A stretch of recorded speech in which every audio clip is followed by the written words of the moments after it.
Mungkin pekerjaan kita itu kalau kita bilang kayak saya gini pekerjaannya 9 to 5 dan lebih ke hal-hal yang sangat teknis gitu ya. Kadang apa-apa tuh saya lakuin gitu. Apa-apa saya gitu. Kita ubah mindsetnya. Apa yang kita lakukan ini udah berimpact belum pada orang lain? Udah berimpact terutama pada diri sendiri. Oh, bagaimana sih kita mengorganisir pekerjaan kita? Oh, bagaimana sih kita bekerja menentukan sebuah proses pekerjaan gitu, sebuah peta kerja gitu ya, sebuah metode yang mungkin cuma kita yang kuasai karena kita yang paling sering diandalkan. Nah, itu kan keren banget teman-teman. Kalau misalnya teman-teman tuh ngerasa apa-apa saya itu kan ibaratnya kamu ini udah didesain untuk apapun bisa gitu, udah punya skill, udah punya bekal ya, karena ya kalau kita awal bekerja itu kita nggak tahu apa-apa, tapi meskipun kita dibebani untuk melakukan berbagai macam hal, tentu saja kemampuan kita itu menjadi berbagai macam hal juga gitu. Dan hal-hal tadi ketika kita telah kembali, kita pikir apa yang udah kita capai nih dalam pekerjaan kita. Kita udah bekerja berapa lama sih kayak gini? Kita udah berapa lama kerja di sini? Kalau misalnya semakin lama, kamu udah tahu kamu tuh fit tuh pekerjaan ini gitu. Kamu tuh udah bebal banget dengan berbagai macam drama-drama di kantor ini gitu. Itu yang harus kamu lihat. Kamu udah terbiasa menghandle orang-orang kayak gini gitu ya. Karena ya kita tahu sendiri kalau di kantor itu kan ada drama-drama yang seharusnya tidak ada gitu ya. Tapi karena kita udah lama, kita udah tahu, kita udah paham, dan ya udahlah ya, drama itu berjalan dengan sedemikian rupa, kita tinggal nikmati aja gitu ya. Nah, apa sih yang membuat kita berubah dalam perjalanan ini? Contoh misalnya, salah satu contoh konkret misalnya, saya menjadi seseorang yang sangat menghargai waktu misalnya, atau tidak, saya adalah orang yang tidak menunda-nunda pekerjaan misalnya. Saya adalah orang yang bisa melakukan A, B, C. Nah, itu adalah poin-poin plus yang bisa kita fokuskan teman-teman. Kalau kita fokus, menjadi budak lah apa segala macam. Semua tempat pekerjaan tuh kayak gitu. Apalagi kita yang berawal dari bawah gitu ya, merangkak dari bawah, melamar dan mendapatkan posisi paling bawah itu udah pasti. Nah, dan daripada kita memikirkan kita itu adalah budak, nah itu kita lebih baik kita memikirkan apa yang udah kita dapat, apa yang udah kita lakukan untuk masyarakat, untuk orang lain, impactnya itu seperti apa ya. Dan semisalnya nih, ini semisalnya, kalau misalnya di kantor itu saya udah gedek banget ya, kayak cuma bisa ngelus dada, cuma bisa gitu doang gitu ya. Saya kembalikan lagi bahwa ya bekerja ini adalah suatu bentuk ibadah teman-teman. Maksudnya ya udah kita kerja aja gitu, kita nggak usah fokus sama orang. Anggaplah segala macam perintah yang datang itu adalah perintah dari Tuhan untuk membuat kita sibuk dalam pekerjaan, karena kalau nggak gitu makan hati banget, makan hati, dongkol banget, gedek banget. Tapi di dalam kerja pun ada kultur-kultur yang memang kita nggak bisa nabrak. Kita nggak mungkin kan, misalnya atasan kita nih termasuk orang yang malas misalnya.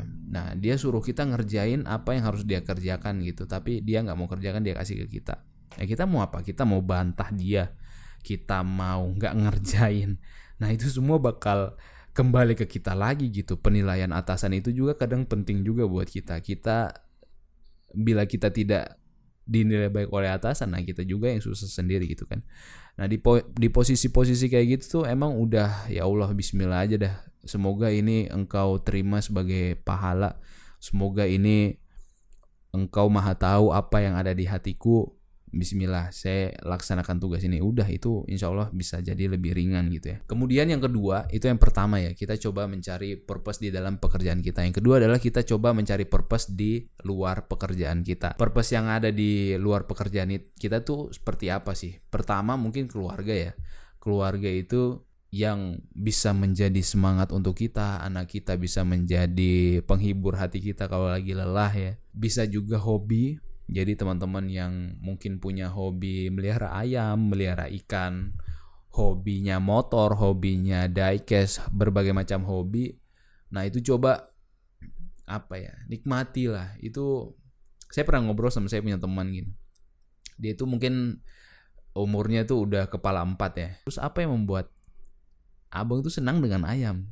Saya suka saja. Dia bilang saya suka saja ayamnya, apalagi kalau pagi hari misalnya dia berkokok, itu kan misalnya berbagai macam jenis ayam, itu suara kokoknya beda. Nah, dia tuh senang dengar kokokan ayam yang berisik itu gitu loh. Terus kalau sore misalnya mereka berkokok saling berbalas-balas, itu adalah sebuah terapi buat telinga dia gitu. Sampai istrinya bilang, kenapa kamu selalu duduk di depan kandang ayam kayak orang gila gitu? Tapi dia bilang kayak gini, ini saya punya hiburan, ini saya punya penghilang stres. Jadi biar saya begini sudah. Itu kayak apa ya teman-teman? Itulah kita tuh kadang punya purpose sendiri, bapak-bapak terutama ya. Kita tuh kayak harus punya hobi yang memang benar-benar ngilangin stres kita, betul-betul sebuah yang harus kita isi. Nah itu tuh masing-masing orang beda-beda.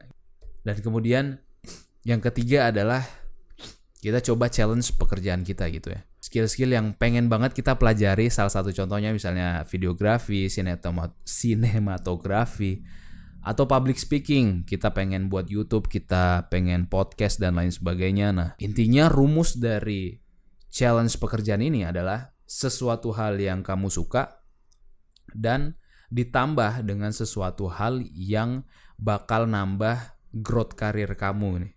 Jadi dengan skill yang ini saya bisa menjadi orang yang tidak tergantikan misalnya. Misalnya si Ibnu dia bisa videografi. Jadi setiap ada kegiatan kantor kita bisa minta tolong dia untuk mendokumentasikan. Atau misalnya si A dia bisa MC. Jadi dia bisa mewakili kantor untuk menjadi MC di setiap acara-acara resmi kantor misalnya. Nah, itu kan sebuah hal yang keren banget gitu ya. Itu sangat membanggakan sebenarnya teman-teman.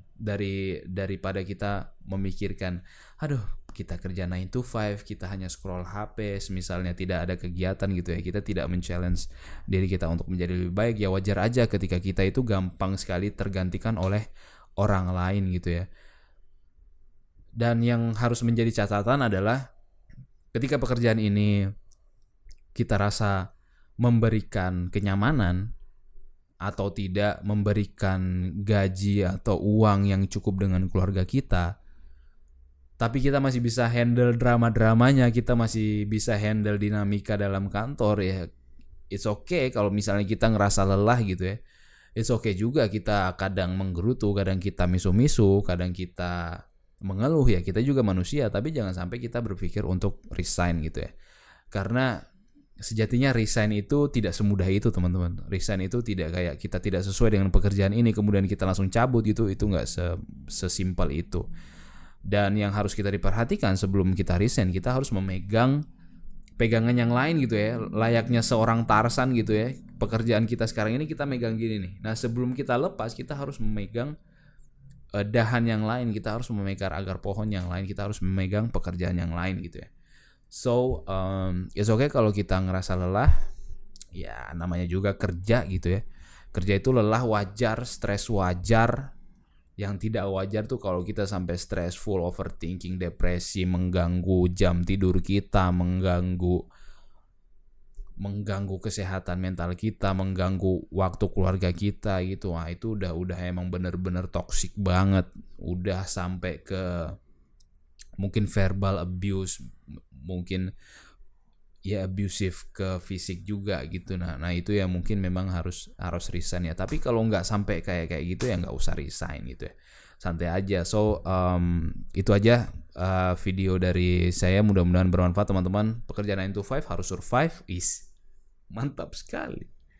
Pekerjaan 9 to 5 harus survive, harus kuat ya guys. Okay. I'll see you in the next video and catch you on the next one. Bye bye.